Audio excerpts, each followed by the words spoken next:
그래서 예를 들면 생물학적 진화의 방향이 아니라 도덕적, 소위 인간의 어떤 도덕의 진화의 과정을 보면 과연 이게 진화했다고 보기가 어려운 것 같아요. 어떠세요? 우리 이른바 도덕 혹은 도덕성에도 시대에 따라서 시간과 함께 더 이제 방향성 있게 했다기보다는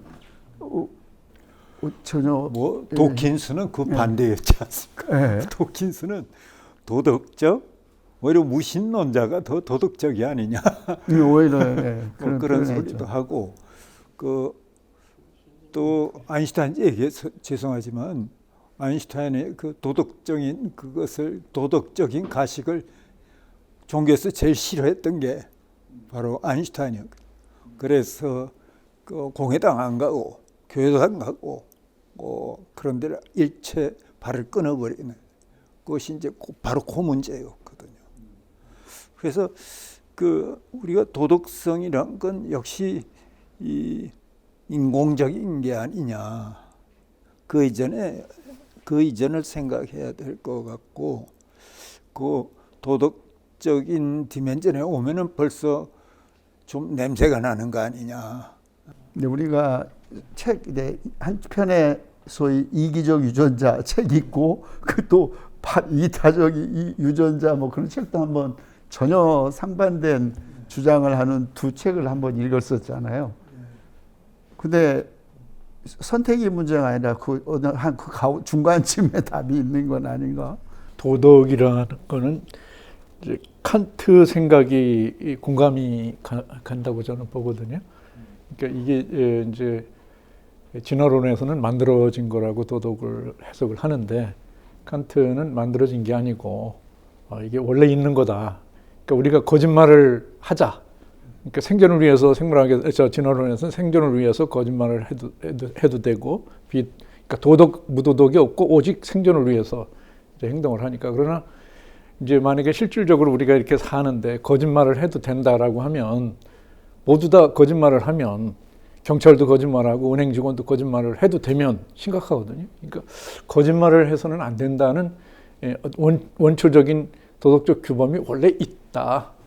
살인해도 된다. 모두가 살인을 하면 살아남을 사람이 없으니까 훔쳐도 된다 하면은 모두 다 훔치면은 세상이 참 안 되죠. 그러니까 이 우주의 질서에 그런 도덕적인 그 시스템이나 그 원초적인 도덕적 원리가 있다라고 칸트는 믿었고요.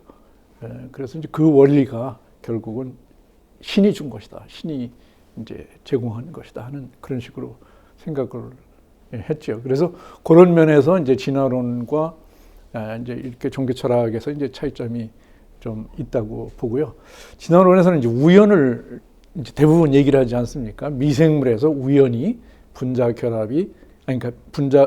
결합 활동에서 이제 미생물이 생겨나고 그것이 이제 우연히 진화를 했다 해서 우연이라는 말을 뭐 거의 많이 쓰고 그러다 보니까 이제 목적이 분명하지 않은 도덕도 이제 분명하지 않은 그런 차원으로 흐르고 있는데 사실 우리 세상에 되어져가는 정교한 일들을 보면 우연이라기보다는 이제 필연에 가까운 일들이 더 많다 이제 이렇게 보는 거죠. 아까 이제 우리 신 교수님 말씀하신 대로 진화에도 이제 패턴이 있고 경로가 있고 계보가 있고 이제 그런데 패턴이나 경로나 이런 것은 우연이라는 개념보다는 필연에 가까운 개념이 아닌가 이런 생각이 들고요. 이제 그런 맥락에서 좀 필연적으로 생각을 한다면 종교적인 기독교적인 쪽으로 더 가까이 갈 수 있고 우연을 계속 생각을 한다면 조금 멀어질 수도 있지 않을까 그런 생각을 해봅니다. 그러니까 도덕은 우연이라기보다는 필연적이어야 되고 요즘 젊은이들이 진화론에 너무 익숙하다가 보면 우연의 원리로 너무 익숙하다가 보면 도덕에 대한 당위성이 약해지면서 사실 젊은 아이들이 도덕에 대한 감각이 좀 약해질 수 있거든요. 제 생각은 그렇습니다. 김 교수님에게 덧붙여서 얘기하는데 입장은 좀 다를 수는 있어요. 지금 나오는 게 도덕과 윤리라고 얘기하는 것이 필연적이고 선천적으로 부여된 거고 원래 본질적인 거라고 우리가 전통적으로 이해해 왔고 가르쳤거든요. 인간만에 의한 독특한 거라고. 근데 진화론을 기반한 학문 영역에서는 이제 도덕이나 윤리 같은 것도 생명 현상과 밀접한 관련을 가지고 있고 진화 과정에서 비춰볼 수 있다고 생각을 하죠. 그래서 진화 심리학이나 사회생물학 쪽 영역에서 이런 것들 설명하려고 시도하고, 그리고 상당 부분이 사회성 동물, 그러니까 인간처럼 사회를 우리가 또는 침팬지나 영장류 중에서 사회성 동물인데 그 사회성을 실현해가는 과정 속에서 나타난 거라고 설명하는 사람들도 있고요.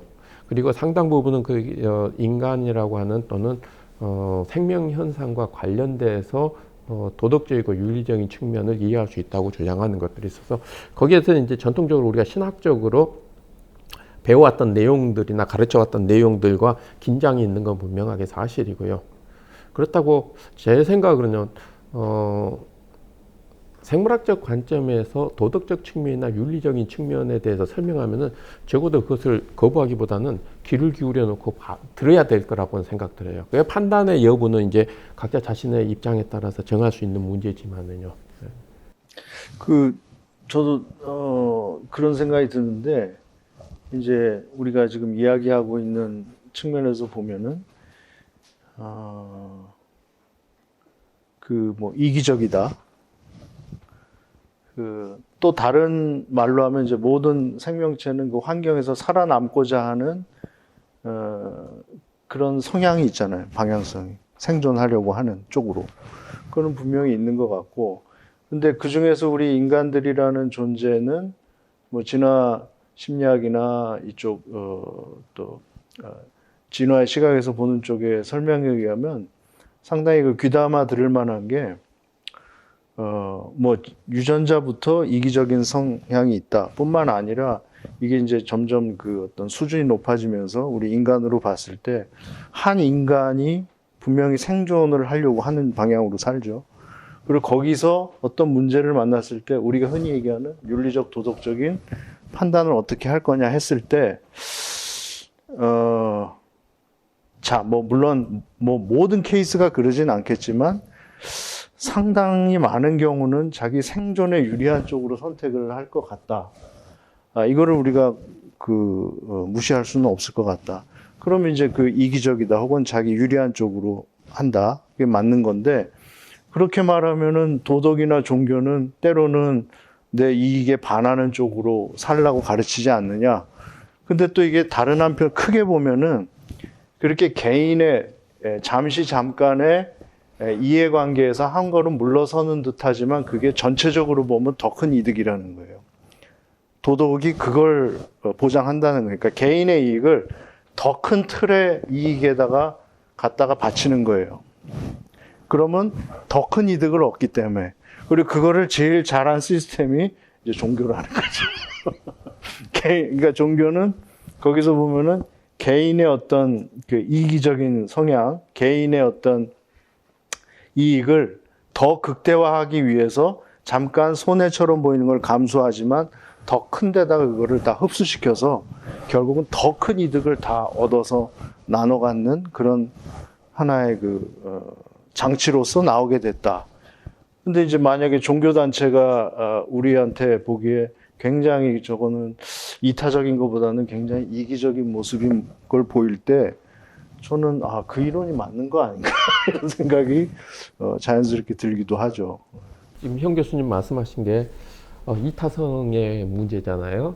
그러니까 개체 차원에서는 생명 현상에 대해서 가장 진리처럼 생각하는 게 잘 번식하는 건데, 번식하는 것을 스스로 포기하고 자기 개체에 손해가 가는 행위들을 하는데, 그러니까 언뜻 보아서는 자기를 희생하면서 다른 존재들에게 도움을 주는 행동들을 어떻게 해석할 거냐의 문제 관련된 거예요. 그러니까 두 가지로 지금 해석들이 나뉘는 건데, 하나는 언급 자주 되는 도킨스처럼 유전자 수준에서 다 해보면은 실제적으로는 굉장히 이타적 행동처럼 보이는 것도 충분히 유전자 수준에서는 혜택이 돌아가는 걸로서 이해가 되는 측면이 있고 지금 현 교수님 말씀하신 것처럼 집단 수준에서는 특정한 개개인의 손해가 들어가는 행위들이 있을지라도 그 개체군 전체가 혜택을 받을 수 있는 것. 대표적인 게 지금 종교 이야기하셨는데 이념도 마찬가지죠.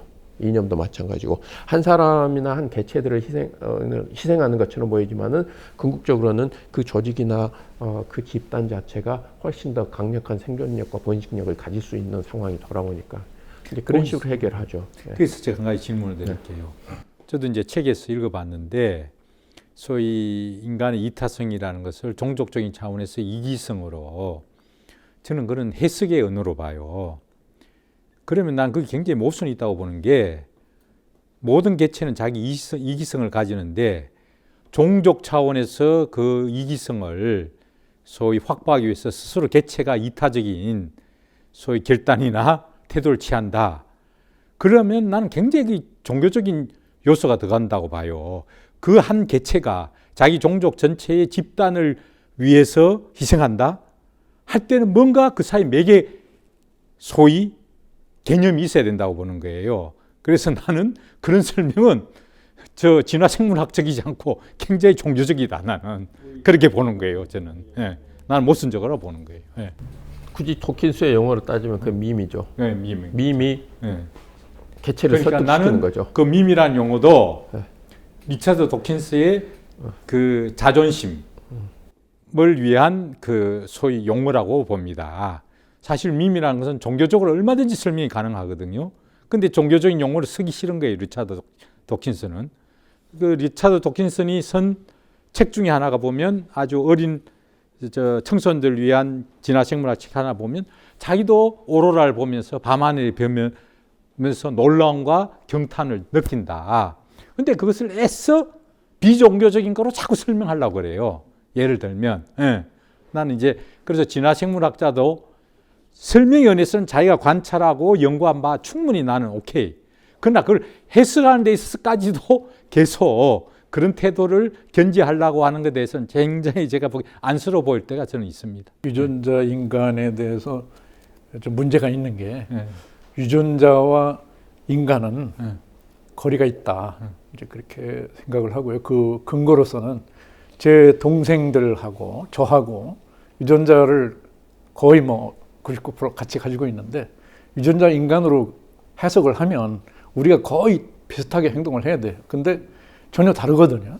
좋아하는 것도 다르고 비슷한 점도 있기는 하지만 그래서 다른 이유들도 있겠지만 유전자와 인간의 성품의 연속성은 단정적으로 연속성이 있다고 얘기하기가 어렵다라고 판단이 되고요. 인간은 먼 미래를 생각하기 때문에 자의식이 3단계 자의식, 그래서 먼 과거를 생각하고 먼 미래를 시뮬레이션 하면서 이제 이타적인 행동이 지금의 가치관을 넘어선 완전한 다른 세계의 가치관을 생각하면서 이타적인 행동을 할 수 있는 존재다. 침팬지는 그걸 못하는데 2단계 의식밖에 없으니까 인간은 독특하게 3단계 자의식을 가지고 있기 때문에 먼 미래를 생각하면서 이 세상의 가치관이 아닌 어떤 다른 세계의 가치관을 생각을 하면서 동물의 세계에서 볼 수 없는 완전한 이타적인 행위도 할 수가 있지 않느냐, 이제 그렇게 볼 수도 있지 않을까 하는 생각입니다.